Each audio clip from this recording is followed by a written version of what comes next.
Do you believe that a single sentence from a child can bring down an empire a man spent 20 years building? Alex Carter never did, until that autumn morning. He was the CEO of Carter Tech, a multi-billion-dollar tech giant known throughout Silicon Valley. To the media, he was ice cold, a workaholic with no heart left to give. Since losing his wife in a tragic accident, every second of Alex's life was scheduled to the millisecond. Every partner feared him, every number bent to his will. Except for one thing, a 7-year-old boy, with eyes deep enough to swallow the foggy San Francisco sky whole. That day, Alex stormed into the police station, furious, ready to file charges against a hacker group that had leaked customer data. His mind was all numbers, losses, board meetings, stock preservation strategies, until he saw Noah, a small boy huddled in the corner of a dingy interrogation room, hair tangled, a threadbare sweater clinging to his tiny shoulders, dust clinging back. Clutched in Noah's hands was a torn plastic bag holding 3 dirty peanut candies and a scrap of paper scrawled with trembling letters. "My name is Noah Bennett." A weary officer whispered to Alex. "His mom's been gone 3 days. No dad. No relatives found yet. If no one claims him, we'll have to send him to a shelter." Alex turned to leave. He was never one for complications.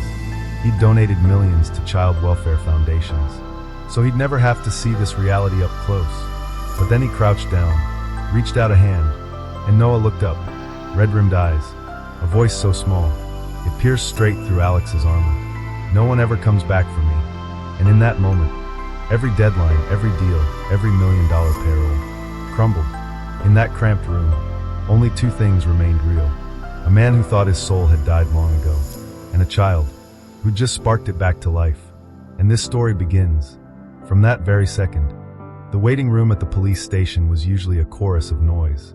Phones ringing, officers chatting, doors creaking. But right then, Alex Carter heard only 2 things: his own breath, and the soft, ragged breathing of Noah beside him.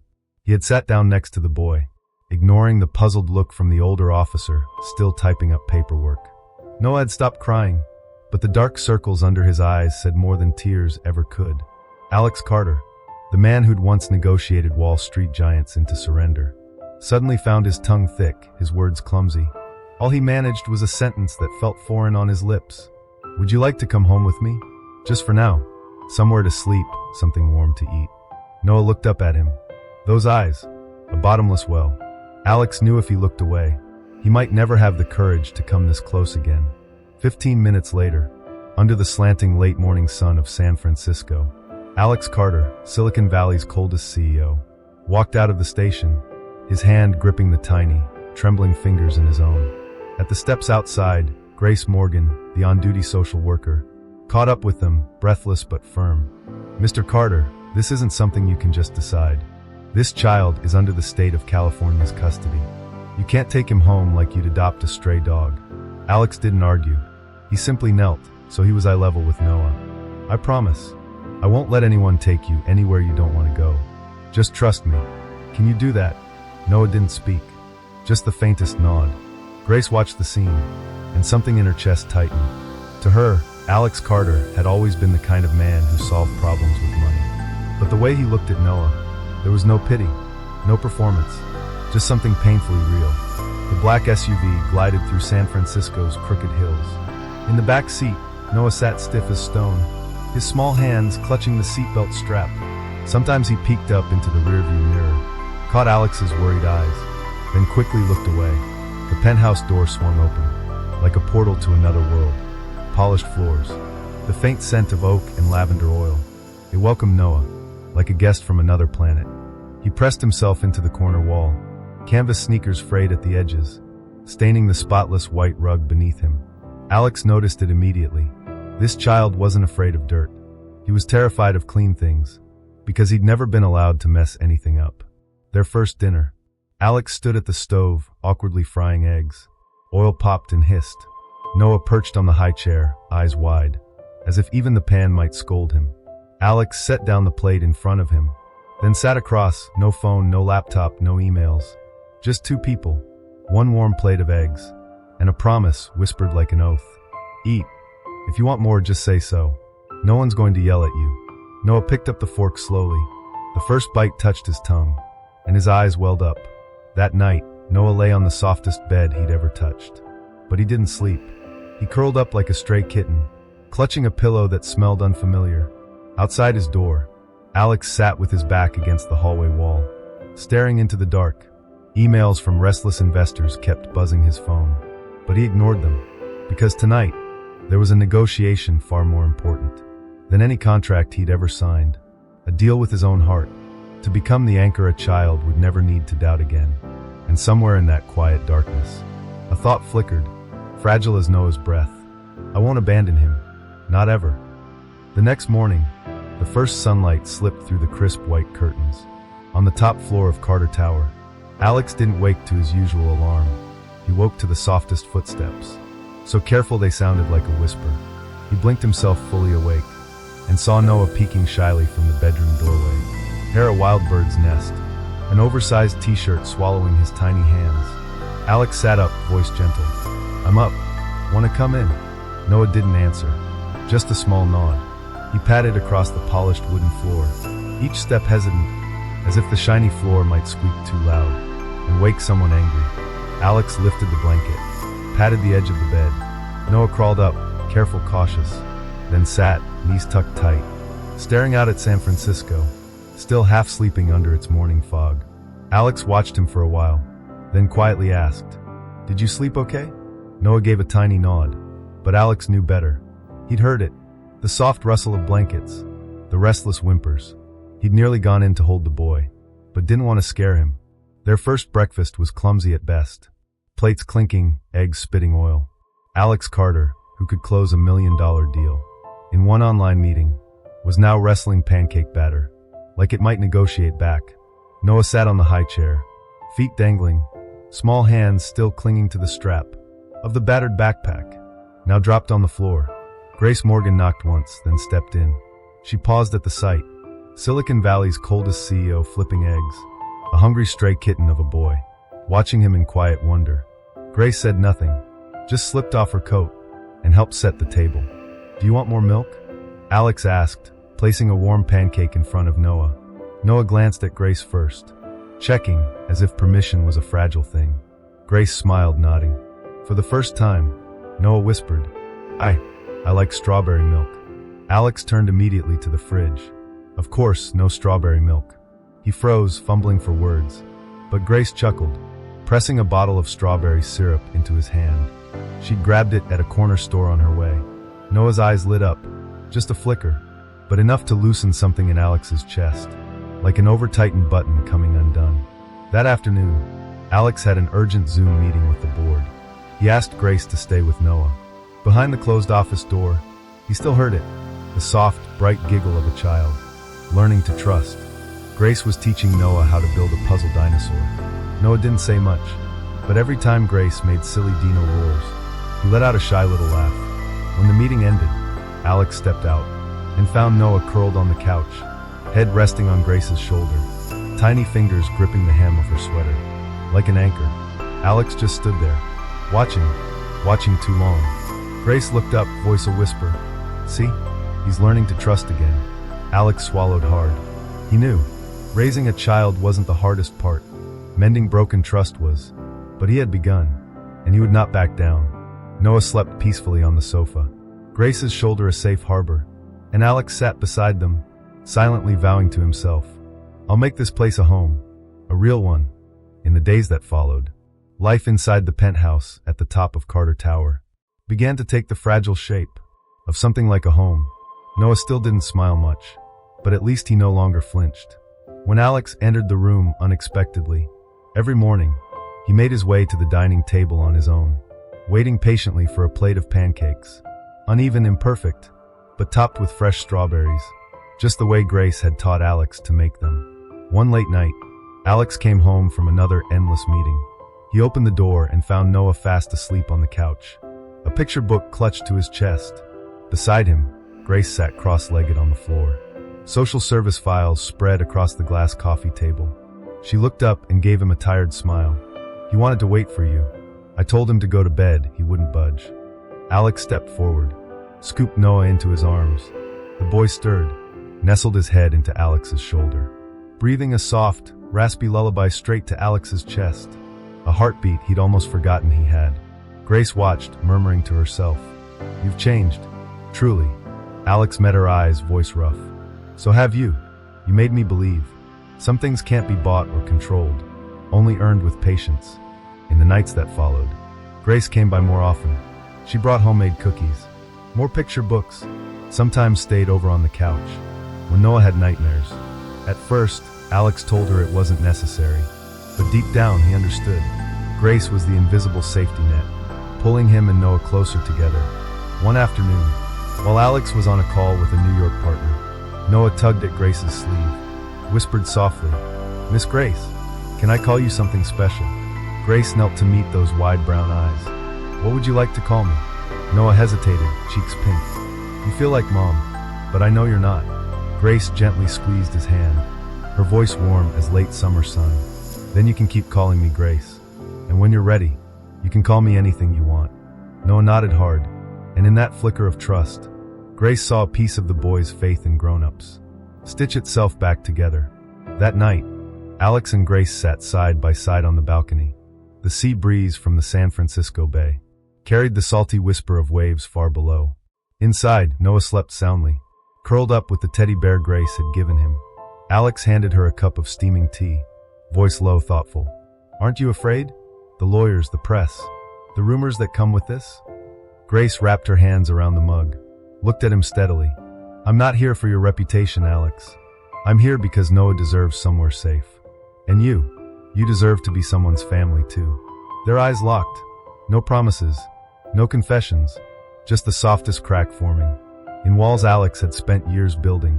But while they sat under the quiet sky, a storm was already gathering far beyond their window.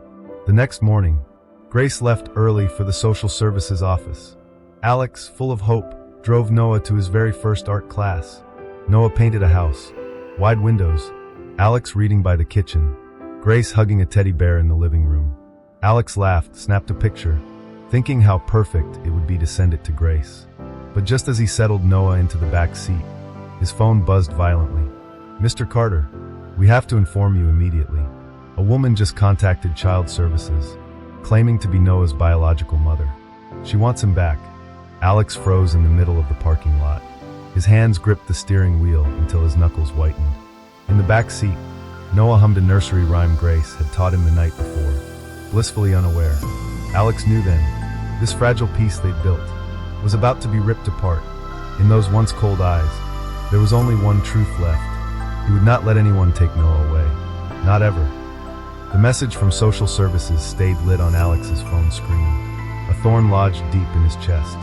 As he drove Noah home, in the back seat, Noah hummed softly, tracing random doodles on the window glass, unaware that a storm was about to tear apart the fragile place he'd just learned to call home. Alex parked in front of Carter Tower, watching Noah doze off, tiny chest rising and falling, his throat clenched shut. For the first time in years, he was terrified of losing something. Not a contract, not a stock price, but a little boy who'd once whispered, "No one ever comes back for me." Grace arrived within 20 minutes of his call. She stepped into the living room and found Alex standing motionless by the window, eyes dark, jaw tight. Grace touched his shoulder gently. "I confirmed it. The woman is really Noah's biological mother. She has a record, child abandonment, drug use.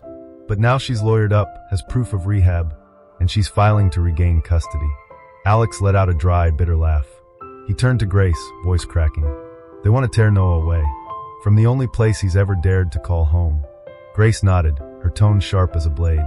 "I'm with you. We won't let that happen." 3 days later, a formal summons from the California Family Court landed in Alex's hand. The hearing was set for Friday. Just 3 days to prepare. Alex hired the best child custody lawyer in San Francisco. The man sat across from him, voice cool, almost bored. "Listen, Carter, you've got money, a stable home, reputation. But the court always favors blood ties, unless you can prove she's unfit or dangerous. And her record now, clean as new paper." Alex locked eyes with him, voice rough. "You don't get it. This isn't a number on a spreadsheet. He's not a case. He's my son. I will fight to the end." Grace gathered everything. Psychological progress reports, notes from Noah's therapist, photos of art classes, pictures of Noah fast asleep against Alex's chest, and one handwritten scrap in Noah's shaky letters. I feel safe with Alex and Grace. I like my home. Alex kept that note folded in his suit pocket. Every moment leading up to court. Sometimes he'd pull it out, read it again, like swallowing an unspoken vow. On the morning of the hearing, San Francisco drowned in rain. Alex, dressed in a dark suit, gripped Noah's tiny hand.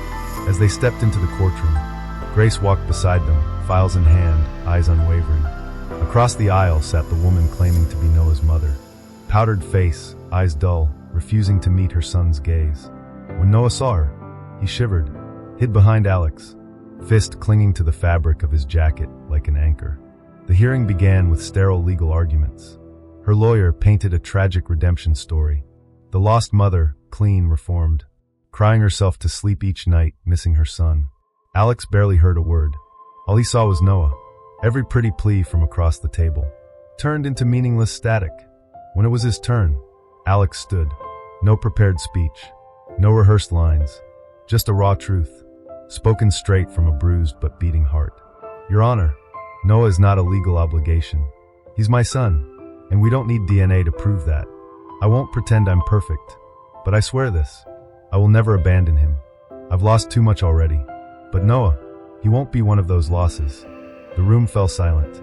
Grace's eyes met his, and for the first time, there was no hesitation, only faith. The judge turned to Noah. A hush. Noah pressed his face into Alex's side, voice trembling, barely a whisper. I want to stay with Alex. And Grace. I don't want to go anywhere else. This is my home. Thunder cracked outside, as if marking the end of all doubt. The judge raised his gavel. Legal custody is granted to Mr. Alex Carter. This is, and will remain, the lawful home of Noah Bennett until he reaches adulthood. Alex pulled Noah closer, breathing, finally breathing. Noah looked up, eyes glistening, and murmured just for him to hear. Dad, thank you for coming back for me. When the judge's gavel fell, Noah flinched, then melted deeper into Alex's arms. The courtroom noise faded, leaving only the steady beat of Alex's heart, right next to the boy's ear. Outside the window, the rain had stopped. Late-day sunlight broke through thin clouds, catching the tear that slipped down Grace's cheek. She stepped forward, knelt so her eyes were level with Noah's, and brushed away his tears with gentle fingers. Noah stared at her for a long moment, then wrapped his arms around her neck, hugging her tight. No promises spoken, but that hug answered every silent wish. From nights spent curled up, waiting for a safe pair of arms. That never came. Alex pulled both of them close, one grown, one small, into the circle of his arms. He knew deep in his bones, this moment would forever change the course of his life. The next day, Alex drove Noah and Grace out of the city. The sleek black SUV wound its way north, through rolling vineyards under the wide California sky. Napa Valley, where his mother had once dreamed of retiring to a quiet little farmhouse.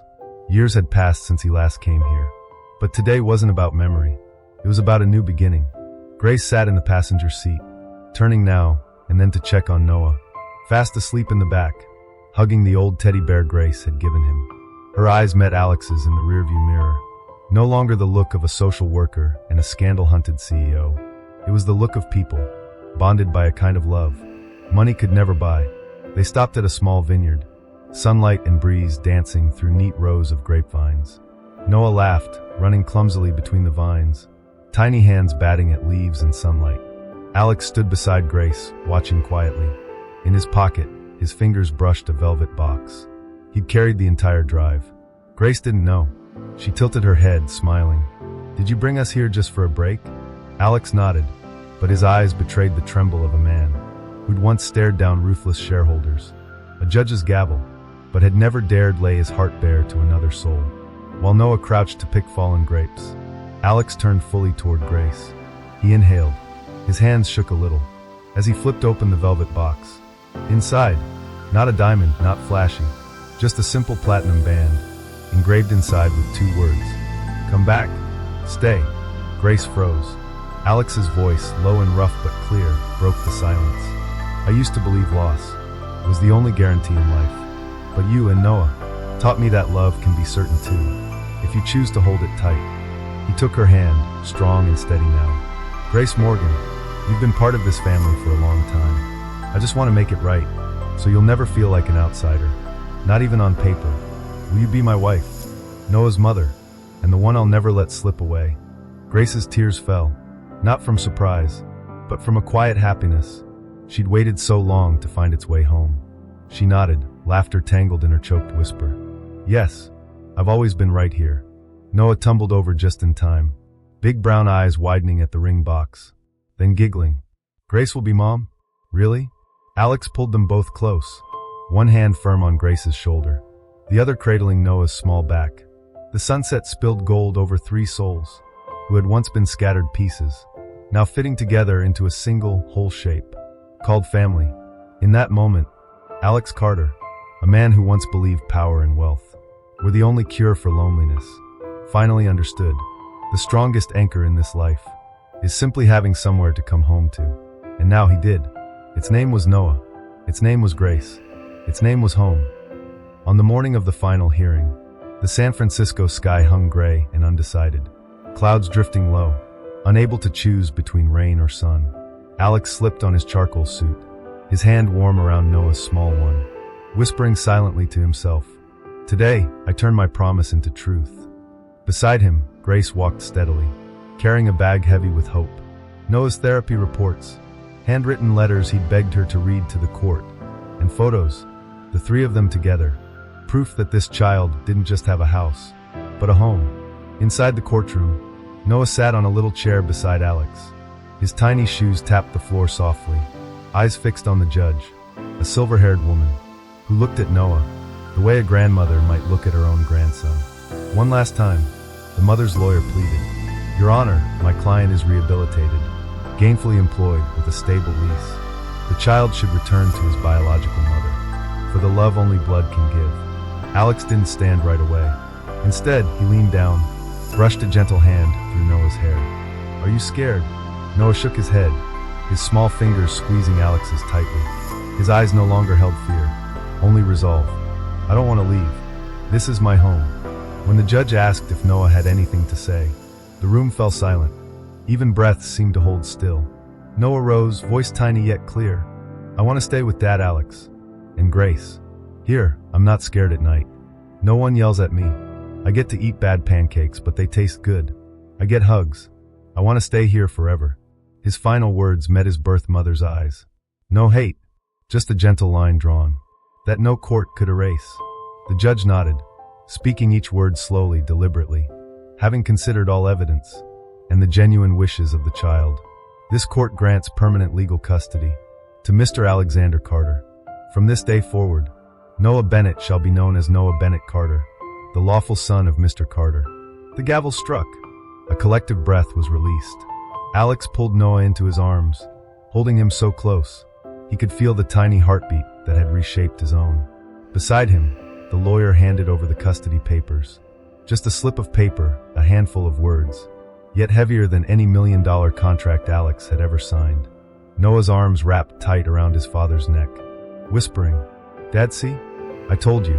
You came back for me." Grace wiped tears with the back of her hand, smiling through her soft sob.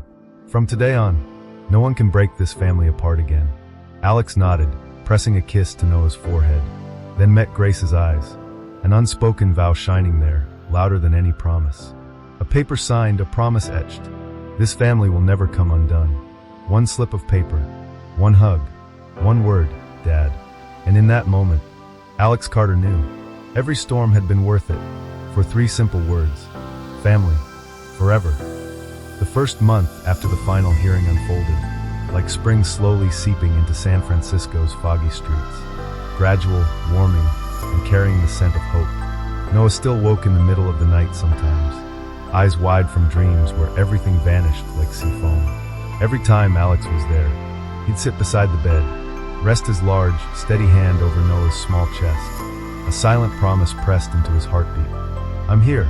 No one's taking you away again." Grace had stopped being a social worker long ago.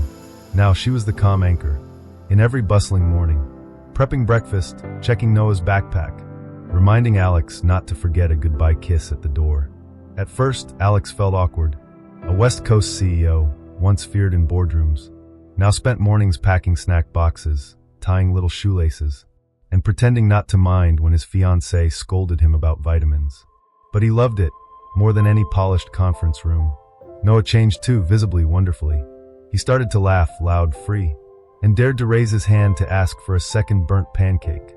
Once, food had been something he tiptoed around, as if asking for more was too costly a wish.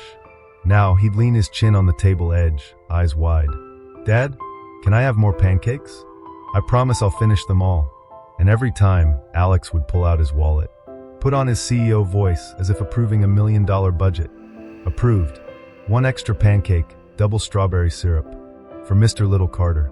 The house would echo with laughter. One weekend morning, Grace slept in. When she woke, she found Noah perched neatly by her bed, holding the family photo album in his lap. He looked at her, whispering, "I just wanted to make sure you're still here. You're not leaving." Grace pulled him close, burying her face in hair that still smelled faintly of milk and shampoo. "I'm not going anywhere, Noah.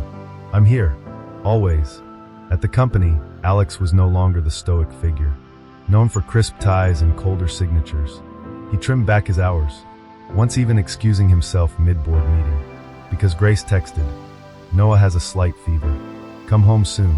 At first, people whispered. Some investors called him soft. But then profits rose. Teams worked harder because everyone saw it.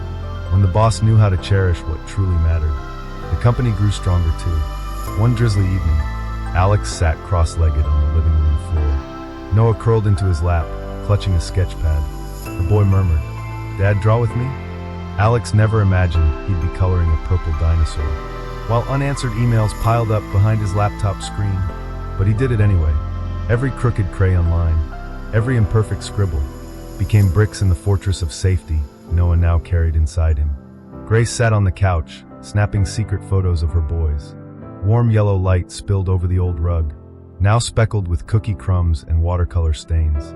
She knew, in that soft glow, this penthouse finally felt like a home, a place that breathed, and kept love warm every night. Alex gazed down at Noah, fast asleep in his arms, and whispered to no one but himself, "You taught me how to love, and because of you, I'm not afraid of being alone anymore." In the corner, Grace heard him. She only smiled, laying a gentle hand on his shoulder. "The way you anchor something precious, unspoken but certain." From now on, they were no longer 3 scattered, lonely pieces. They were a home. They were a family. News of the custody battle broke anyway, first as an obscure blog post, then front page on finance headlines, and finally splashed across gossip sites. Alexander Carter hid a secret child for 6 years? What's really going on between Alex Carter and Grace Morgan, the former social worker? That morning, Alex barely stepped out of Carter Tower, before a forest of camera lenses snapped into focus. "Mr. Carter, is the boy your biological son?" "Grace Morgan, care to comment? Are you the other woman?" "Mr. Carter, do you think you're setting a bad example for the business world?" Noah, gripping Alex's hand, shrank back, eyes wide with panic. Alex froze, then crouched low, shielding the boy with his frame. Voice calm but sharp as a blade. "Not one of these questions is fit for a child's ears. We're leaving." He scooped Noah up, pushing through the ravenous sea of reporters like a man parting wolves. Noah clung to his collar, the faint smell of sweat and the boy's warm hair grounding Alex. In the storm of camera flashes, Grace was waiting in the lobby. One glance at Noah, clutching his father, eyes wet but refusing to cry, and she rushed forward, wrapping both of them in her arms. "It's okay now. Let's go home." Back at the penthouse, Alex laid Noah gently on the sofa. Grace knelt before him, pressing a warm cloth to his tear-streaked cheeks. "Noah, listen to me. There are people out there who don't understand. They'll say things that aren't true. But all you need to know is this. Your dad and I are here. No one's taking you anywhere." "Okay." Noah sniffed, nodded bravely, his tiny hand still clutching a fistful of Alex's shirt like an anchor in rough seas. That night, Grace sat beside Alex in his study.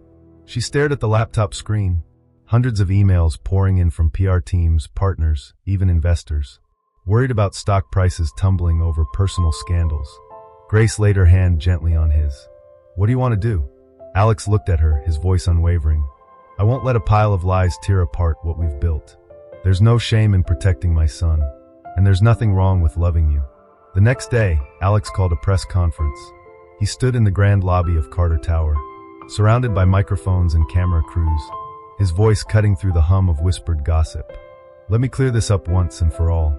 Noah is not my biological son, but he is my son, in every sacred sense of that word. Grace Morgan is not a mistress. She is the one who stayed when everyone else walked away. She is Noah's mother, blood or not, and she is the woman I have chosen to marry. A murmur rippled through the crowd, then silence. Alex didn't flinch. If anyone believes this makes my company less valuable, feel free to walk away from my table today. I don't need investors who care more about profit than humanity. His words thundered across news feeds and social media, and instead of backlash, most people were moved. A man choosing family, over image, over power. That night, with Noah fast asleep, Alex lay beside Grace, fingers combing through her hair. They can say whatever they want.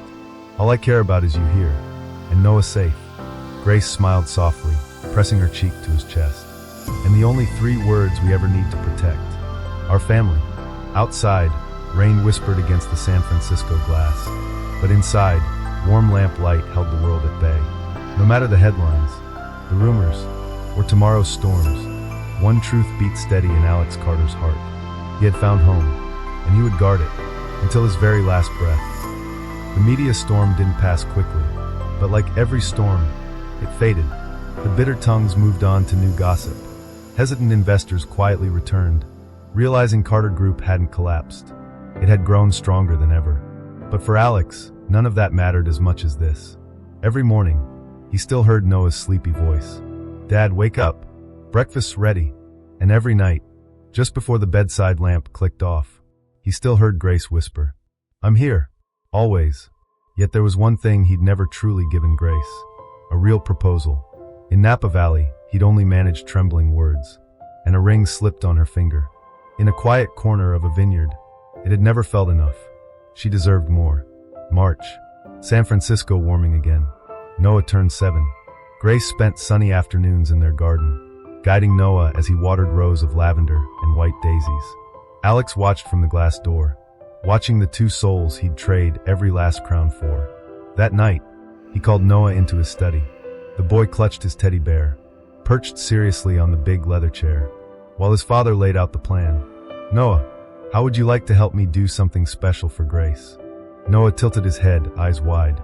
A surprise? Alex smiled, brushing a hand through his son's hair. Yes, a surprise. You'll be my special assistant. Deal. Noah nodded eagerly, and in that soft lamplight, Alex's eyes shone brighter than the gold band waiting in his drawer. 3 quiet days of secret planning. Alex rented a small glasshouse garden tucked right inside the city. No flashy roses, just gentle beds of lavender, Grace's mother's favorite flower. On an early evening dipped in sunset, Alex coaxed Grace out with a simple lie. Dinner with an old friend. Noah tugged her sleeve conspiratorially. Wear a pretty dress, Mom. I'll wear my suit too. Grace raised an eyebrow but didn't ask. She only laughed, smoothing her hair in the mirror. They stepped into the glasshouse, just as the last sunlight bathed lavender blooms in violet dusk. Halfway down the garden path, Noah stood waiting, tiny suit, serious face, clutching a lavender bouquet tied with a white ribbon. Seeing his mother, he squeaked, Mom, this is for you. Grace's hand trembled as she took the flowers. Her voice cracked. What is this? She never finished, because from the far end of the garden, Alex appeared, no longer the polished CEO, but a man ready to kneel, for the only woman who'd ever taught him how to stand tall. He walked slowly to her, took her hand, the hand that had held Noah's, the hand that had sewn shut every ripped seam in his faith, and he spoke, each word carved into the deepest part of himself. The day you said yes in Napa Valley, I promised no one would break us apart, but I never really said the most important thing. Alex dropped to one knee. Beside him, Noah gasped, then clapped his hands, giggling. Alex's gaze locked on Grace's tear-glass eyes. Grace Morgan, you didn't just mend my heart. You taught me how to keep it beating quietly, day after day. I want to spend the rest of my life doing the same, to make sure yours never feels alone again. He flipped open a new velvet box. Inside, a simple band engraved with 3 names. Alex Grace Noah. Be my wife. Be Noah's mom. Be my only home. Grace pressed a trembling hand to her mouth. Tears slid down her chin. each drop washing away every old bruise she'd ever carried. She nodded, words caught behind the happiness bursting her chest. Noah bounded forward, squeezing between them, squealing. Mom said yes. Dad, Mom, now we're a forever family, right? Alex wrapped them both into his arms. One vow, held not just in words, but in the warmth of real skin and bone. Outside the glass house, San Francisco lights winked far away in the dark. Inside, under rows of lavender brushed with moonlight, three hearts held tight to each other, and for the first time ever, Alex Carter didn't fear tomorrow. Because whatever tomorrow brought, he had Grace and Noah, the two pieces that taught him what unconditional love truly means. 3 weeks after the proposal in the Lavender Conservatory, the Carter Tower penthouse buzzed with a new kind of rhythm, like a living, breathing home. Alex, once known for managing million-dollar payrolls and cocktail galas full of tailored suits, was now in the kitchen, forehead dotted with sweat, clutching a frosting mixer like a man preparing for battle. Noah sat swinging his legs on the bar stool, biting into an apple, watching his dad fumble over a tray of tiny cupcakes. He giggled. Dad, your frosting is melting. Alex widened his eyes, mock stern. This is a top-secret recipe, kid. Laugh again, and no cupcakes for you. Noah shrugged, mischievous. That's okay. I've got Mom. She'll save me. Laughter echoed through the apartment, a sound once foreign in rooms that had only known air vents and keystrokes. Grace stepped out of the bedroom, wearing a soft ivory dress she'd just tried on. She paused, taking in the sight of father and son, locked in frosting and apple warfare. She shook her head, smiling. You two Carters are officially banned from my kitchen. Alex walked over, kissed her forehead. Are you all set? She nodded, then pulled Noah down by the hand. Come on, little artist. You still have your special job to do. That night, their engagement party was held on the rooftop of Carter Tower. No paparazzi, no brand sponsorships, just string lights, potted lavender, and a view of San Francisco under a quiet sky. The buffet table didn't have champagne towers, just homemade cupcakes, mild red wine, and bear-shaped sandwiches Noah had made for fun. The guests were few. Grace's closest friends, their lawyer, Noah's therapist, a handful of loyal employees, people who'd seen all three survive the storm. When Alex took Grace's hand and stepped into the center, Noah grabbed a mic, his best MC impression in full swing. Hi everyone. Tonight, my dad and my mom promised they won't leave each other anymore. And I promise, I won't draw on the walls again. Laughter burst through the crisp San Francisco breeze. After toasts, jazz music, and warm smiles, Noah pulled out a still damp painting from behind his back, ran to the center, and held it high with both hands. Ta-da! I made this for you guys. On the paper were 3 stick figures holding hands. One tall, Alex, one in a long dress, Grace, and one small with a huge smile, Noah. Above them, in big, clumsy letters, my real family. Grace covered her mouth, eyes misting over. Alex knelt, voice raspy. This is the best gift I've ever gotten. Noah tilted his head. Will you keep it forever? Don't let anyone take it, okay? Alex pulled him in tight. Forever, kiddo. No one's taking this. This is our family. By the end of the evening, under dim lights and soft laughter, Alex watched Grace and Noah clearing crumbs from the table. And he knew, this love, this home, didn't start with perfection. It began with scars, with grief, with a single promise. I won't leave you. And tonight, that promise had never rung truer. One little party, one painting with smudged colors. Enough to seal it forever. 3 once broken hearts, now whole again. Enough for Noah to grow up knowing. Family isn't something you're born into. Family is what you choose, protect, and love, every single day. The story of Alex, Grace, and Noah didn't end with a glittering engagement party or a crayon drawing taped to a living room wall. It's still unfolding. In the mornings when Noah rubs sleep from his eyes, shuffles out of bed, and pads into the kitchen clutching the same old teddy bear. It continues on quiet nights when Alex pores over company reports. Grace dozes off against his shoulder, her hair smelling faintly of cookies. And somewhere in that warmth, Noah climbs onto the sofa, wedges himself right in the middle, taps his dad's arm, and whispers, "Let's hug, because we're family, right?" People say family is where you're born, but Noah taught Alex something different. Real family is where you choose to return, no matter how far you've gone. Alex once believed power and wealth were the strongest fortress. Turns out, a tiny hand tugging his sleeve was what truly kept him standing. Grace once thought loving was foolish, but she learned love is courage. The courage to stay, to hold a scarred heart and heal it, piece by piece. Noah once believed he was the child nobody wanted, but now he knows. He wasn't born from Alex and Grace. He was chosen, kept, and loved, with every honest and perfect piece of their hearts. And if you're hearing this story now, believe this. No matter who you are, where you are, or what you're going through, you deserve love. You deserve to be chosen, to belong, to be held in arms that won't let go. Family isn't a given. It's a garden you build, one day at a time. It's burnt pancakes for breakfast. It's a scribbled drawing taped to a fridge. It's the whispered dad and mom you say once, then carry forever. If you've ever felt left behind, don't cry alone. Be brave enough to open your heart, to look for your people, or build your own roof to stand under. Be like Alex, the one who chose what's right, not what's easy. Be like Grace, gentle enough to heal, strong enough to stay. And be like Noah, the child who never gave up hope, even when the world walked away. If this story touched your heart, share it. Don't keep it locked inside. Let someone, anyone, who's lost faith and love, hear it, cry with it, and maybe smile again. Let's remind each other, no one is invisible. No one deserves to be left behind. Thank you for staying until the very last word. And if ever you doubt yourself, remember the 3 words Noah once wrote in big, shaky letters. My real family. Not perfect, but forever.